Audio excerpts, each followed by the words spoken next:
This is the Yocal Idaho Midweek Report. We'll give you a quick overview of the news in Idaho for the last week.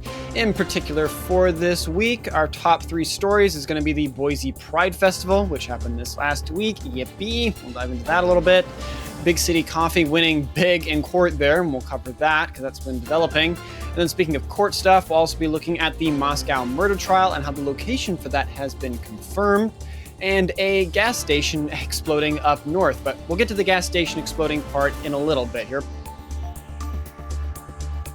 The 35th annual Boise Pride Festival took place this last week from September 13th to the 15th at Cecil D. Anderson Park, drawing quite some large crowds despite the ongoing debate in the state and nationally about gender identity and sexual orientation. Now you might be wondering what's it doing in September and not June, which is the more traditional, air quotations being called that, Pride Month here in America. The main intent for that is that it aimed to extend its influence beyond a single month because we need a ton of that. Specifically talking about the details about the event, it featured various performances, vendors, and a parade. Organizers also reported a record-breaking number of vendors and parade entries with about 163 booths and over 120 parade participants. The festival also benefited this year from a bunch of sponsors, the largest being some local names, Albertsons and Micron, but also some other local businesses like Simplot, Fred Meyer, 103.5 KISS FM, St. Luke's, Boise Cascade, they do lumber and construction stuff, St. Alphonsus, the other big medical provider in the valley, Flying M Coffee, and a bunch of others. If you're curious, we've provided a link below in the credits for the show so you can see their entire list because they post that there for us, thankfully. But with all of this, when you're talking about a Pride Festival, the organizers have touted the event as a celebration of love and acceptance. Haven't heard that since the 60s. However, it is important to note that true compassion involves listening and telling individuals the truth about their nature and kind of the consequences of the actions they choose to do with that there. But moving forward, as Idaho and the U.S. grapple with this issue, the truth of one's design and living in accordance with moral principles does become more important than ever in our culture nationally and locally. And speaking of things being fought about and debated about, and this has been going on since COVID-ish times, a jury has ruled in favor of Big City Coffee in its lawsuit against two former Boise State University administrators. The coffee shop was awarded $3 million in damages plus an additional $1 million in punitive damages. Specifically, the details on the award and the case mainly centered around allegations about administrators violating Sarah Fenley's First Amendment rights, particularly by forcing her to close her campus location due to her support for law enforcement. Crazy there. The verdict underscores the delicate balance between an institution's right to govern its campus, because BSU, it's their campus, they can wield some authority on it, there's not a problem there, but an individual's right to free speech and how that kind of overrides that. While BSU throughout the trial argued that they were respecting all parties' First Amendment rights, the jury found that the administrators had overstepped. Moving forward, the case really highlights the ongoing debate about free speech on college campuses. Feels like that should be the number one place it's free, and the limits of institutional power in regulating expression at them. All that said, wrapping it in a bow, as you might have already guessed as reading through this, BSU also plans to appeal this decision to the Idaho Supreme Court, so this story might not be closed quite yet. And speaking of the Idaho Supreme Court, it is confirmed that Brian Kohlberger's trial for the Moscow murder will be moved to Boise. The trial set for June 2nd to August 29th of 2025. You'll have to wait a whole nother year for all those that have been keeping up with it. Will be held at the Ada County Courthouse with the 4th District Judge Stephen Hempler presiding. For those that haven't been keeping up with this story, or maybe you forgot about it since it hit headlines in January, I think, of 2023 or 2024, Kohlberger is charged with 4 counts of first-degree murder and 1 count of felony burglary. He was transferred to the Ada County Jail last Sunday. Venue change, if you remember our past story, we've talked about this, was requested by the defense due to extensive pretrial publicity, example being us, and I think a ton of people that are still keeping up with the story, was granted despite the prosecution's objections to it. Kohlberger is accused of fatally stabbing 4 University of Idaho students in November of 2022. He's entered as a not guilty plea, and prosecutors are seeking the death penalty. Granted, the defense has filed challenges to remove the capital punishment as a sentencing option. But all that said, moving forward, this high-profile case continues to evolve. It seems to have tons of twists and turns, and for all those that love to keep up with court proceedings, I bet you're enjoying that part of it. This venue change just marks another significant development in the ongoing legal proceedings with it, which sounds like we'll get a conclusion of that coming next summer. If you liked our first 3 stories, please hit the like button on YouTube, Rumble, or Twitter, wherever you're listening to us. Helps us reach more folks who love Idaho just like you. Keeping with stuff down here in Boise that has a great effect on the state, Senator Jim Guthrie has announced his candidacy for Senate Majority Leader, a move carrying some significant impacts on conservative policy here in Idaho.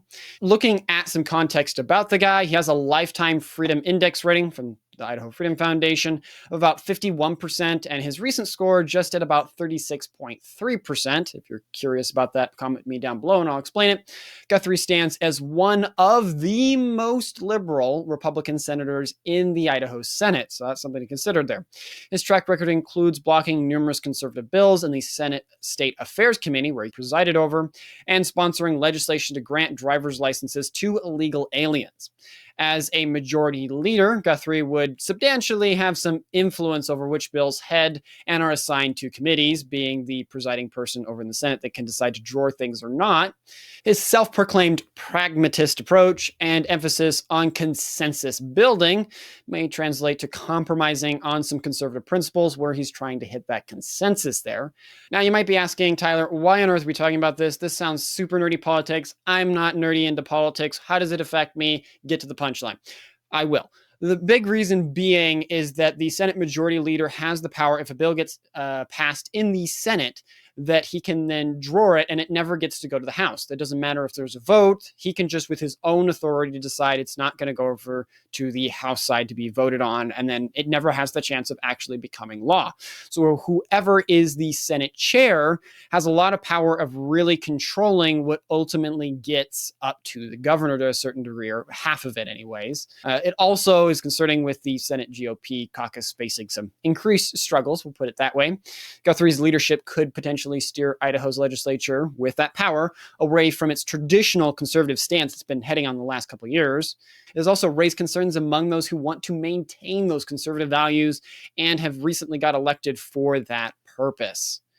But speaking of politics things and power and stuff, and something you don't need to be a nerd to understand, on September 15th, for any of you that might have been living underneath a rock, former President Trump was the target of a second assassination attempt at his Palm Beach golf course. The suspect, identified as a Ryan Wesley Routh, was apprehended by law enforcement after fleeing the scene with an AK-47 style rifle. Air quotations on that there. Thankfully, Trump emerged unharmed and thanked the Secret Service and local law enforcement for their swift action. Bringing it back here to Idaho and what the effects have been of that, Idaho's political leadership here has responded promptly, with Governor Brad Little expressing gratitude for Trump's safety. Then on the U.S. Senate side, Senator Risch and Crapo have condemned the act as an assault on the Republic and praising law enforcement's heroic efforts. Representatives Simpson and Fulcher there in Congress echoed those sentiments, with Simpson attributing the incident to the left's voracious rhetoric, end quote there. Also at the state legislator level, Senator Lenny Nichols, along with Representative Scott, offered strong words of support for Trump and criticism of his political opponents. On the nationwide side, the incident has fueled further debate about political violence and how it is only seeming to increase lately. The competency of the Secret Service or concerns of the lack thereof, and definitely the importance of the upcoming national election in November, because we really haven't had one quite like this in history, with the political opponent being attempted to be assassinated twice. Speaking of the political opponent that was, the Biden administration is moving to revive a Trump-era rule that would lift federal protections for gray wolves. Shocker, it's almost like it worked. Potentially putting them back under state management nationwide. The shift could allow hunters to resume in some regions, particularly in the Great Lakes and here in the Pacific Northwest.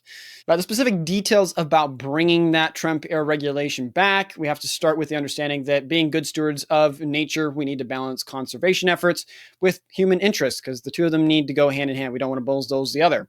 With that, understand wolves have successfully repopulated some areas, sometimes conflicting with livestock and game populations. happens.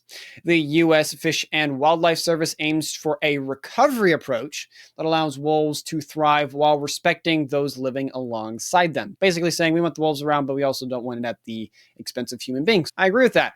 And it also falls with a national trend that recognizing that wolf populations have rebounded significantly since their near extinction in the mid-1900s. While environmental groups oppose this change, shocker there, it does reflect a broader understanding, and a good one at that, that effective wildlife management often requires local oversight and not big, giant federal, all the way back in Washington, D.C. But moving forward, as this policy shift happens at the federal level, it is a good reminder that local involvement is important, and responsible stewardship involves protecting species while prioritizing human interests first. If you didn't know about these stories and you know a friend or family member that needs to know about it, please don't hesitate to share it. Your shares help us spread the word about our beautiful state and keep people informed and engaged about what's going on in Idaho. Speaking of political things, because that seems to be the theme this week, Saga Dixon, representing District 1B in the Idaho House since 2014, has stepped down 4 months early to become a regional director of the Idaho Department of Health and Welfare. This comes as Dixon, who has already decided not to seek re-election, cited the opportunity to serve Idaho in a new capacity as his reason for the early departure. His primary task in his new position will be recruiting foster families from churches in northern Idaho. But moving forward, what this means for politics after he moves out of the limelight, Republican Legislative Committee for District 1 has nominated Cornell Razor as the top pick for completing Dixon's term.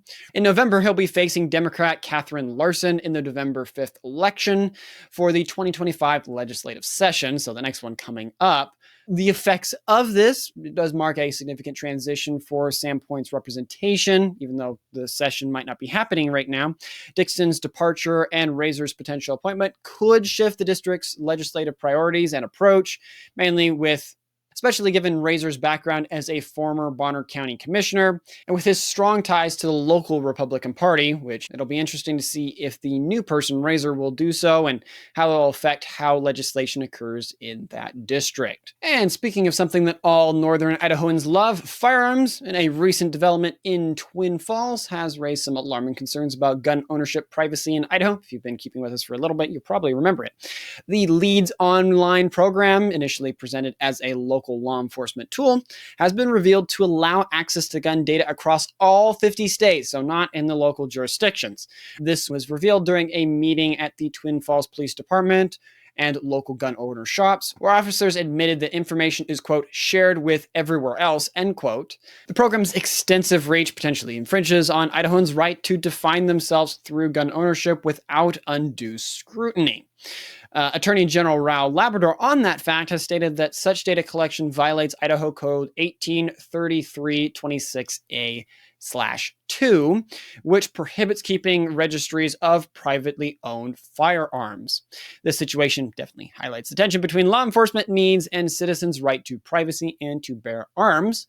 Moving forward, as the debate on this kind of continues, gun owners and shops over there in Twin Falls face a really tough decision about compliance and the need for personal protection about people's information when it comes to gun ownership. And speaking of violent things, thankfully no guns, don't get me demonetized. The Idaho Republican Party has reported a trend of vandalism targeting signs opposing Proposition 1, the ranked choice voting initiative that's going to be on the ballot this November. Over a dozen signs in Meridian and Eagles areas have been damaged or defaced, some with even swastikas. Seems like something just for up north. The GOP has responded with Chairwoman Dorothy Moon coming out condemning these acts, calling them out as an outrage and a hate crime against Idaho Republicans. The party is offering a $5,000 reward for information leading to the arrests and convictions of those doing it, because it is a felony to do that here in the state of Idaho. While the GOP opposes ranked choice voting and viewing it as complex and undermining the principles of one person, one vote, they emphasize the importance of respectful political discourse. But takeaways in moving forward, this incident definitely highlights the need for civil debate and respect for different opinions in the democratic process of elections. Regarding one stance on Proposition 1, vandalism and intimidation tactics really shouldn't have any place when it comes to civil political discussions, especially when we all should be adults and hopefully let our ideas die and not ourselves. Which, if you've loved the Midweek Report and don't want to miss our future episodes on it and all the fun stuff we talk about here at Local Yocal about Idaho, please make sure to subscribe or follow us so you don't miss any of our future content. Coming to the last half of the show, don't worry, we're getting to the big gas explosion. Nampa is set to become Idaho's first city to record traffic camera footage, investing about $1.1 million in this initiative. Previously, if you didn't know, these cameras were used for live monitoring only. The new system will store traffic footage for 14 days and license plate data for 60 days, allowing police to review incidences and improve response times, hopefully. Moving forward, there obviously are some potential concerns and proponents for it, particularly that proponents argue it's equivalent to having an additional officer on duty 24/7, enhancing public safety and traffic management. However, privacy concerns have been raised, particularly by the ACLU, because they're known to be always on the mark there, of Idaho, warning about potential over-policing and discrimination against marginalized communities. Sorry, I couldn't help. Anytime I hear that word, it makes me chuckle. Nampa Police Chief Joe Huffs assures that the access to the footage requires lawful reasons. It just can't be out of the blue, adhering to Fourth Amendment protections. To address the transparency side of that, the department offers public tours of the system. But moving forward, as Nampa balances safety improvements with privacy rights, specifically in the public realm, this initiative could set an interesting precedent for other Idaho cities, making public engagement crucial with anything at your local level about shaping and influencing policy, be it on surveillance or any aspect of your local community. And moving a little bit over towards Emmett, and speaking of local involvement that I just plugged there, two proposed gravel pit projects in Emmett have sparked some local debate there. The project, intended to eventually create ponds and houses, requires special uses. Let me try that. The projects, intended to eventually create ponds and houses, require special use permits for mineral extraction. Concerned residents are voicing worries about traffic increases with the new pits going in, and noise pollution with all the work that they're going to be doing, more damage on the roads because the weight of the equipment and stuff, and then potentially damage to the water and different stuff with the aquifer. The proposal would involve about 80 truck trips daily through downtown Emmett, while the property owners aim to minimize the impact by using on-site crushers so they don't have to ship it off and do it elsewhere. Neighbors remain a little skeptical from what I was reading there. The Gem County Planning and Zoning Commission is addressing concerns, however, working on mitigation strategies. They're also planning a public hearing, which hasn't been scheduled yet, but it will, which will provide a platform for all of you over there to give input on if you want it or don't want it, or different ways that could affect it there. The situation, like I plugged earlier, underscores the importance of local involvement in shaping both Emmett's and even your local town in different areas. Residents are encouraged to attend the upcoming hearing and engage with county officials if this is something you care about, to really ensure that your voices are heard in the decision-making process. And the thing I teased at the top last week, an explosion rocked the small town of Cardiff in north central Idaho. The Atkinson's distributing gas station was destroyed in a massive blast that occurred at just about 3 p.m. on last Wednesday. 2 people suffered severe burns and were airlifted to the Seattle hospital, while 2 others were believed to have perished in the incident. The explosion's impact was so severe, it created a debris field that covered an area about 2 city blocks. My goodness, explosive stuff there. Leading up to the explosion, there was a fuel tanker that was offloading before the blast, but the explosion itself had a pretty severe impact, creating a debris field that covered an area about 2 city blocks, which, my goodness. Though the exact cause of all of this still remains unknown, they're still investigating that. The Idaho State Fire Marshal and ATF are investigating this scene at the moment there. But moving forward, this tragedy and just severe event has affected the remote mountain community there, which kind of relies on that gas station for fuel and other conveniences, especially during the logging season there. Sadly, though, I have to go because I got to enjoy more of the fall season here. So thank you for listening to the entire report. I sincerely hope you found it enjoyable and valuable. If you like the Midweek Report, make sure to check out the rest of our content. We're constantly working on a lot of fun stuff that's about Idaho to hopefully keep you informed and engaged about it.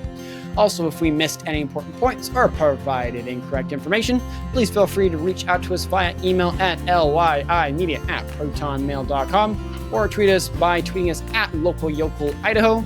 With the small team, we don't have the time to cover absolutely everything that's going on in the state, but we do our best to focus on the stories that are most interesting and important for you. Thank you for your continued support and assistance. That's all for now. I wish you a fantastic rest of your week. Godspeed.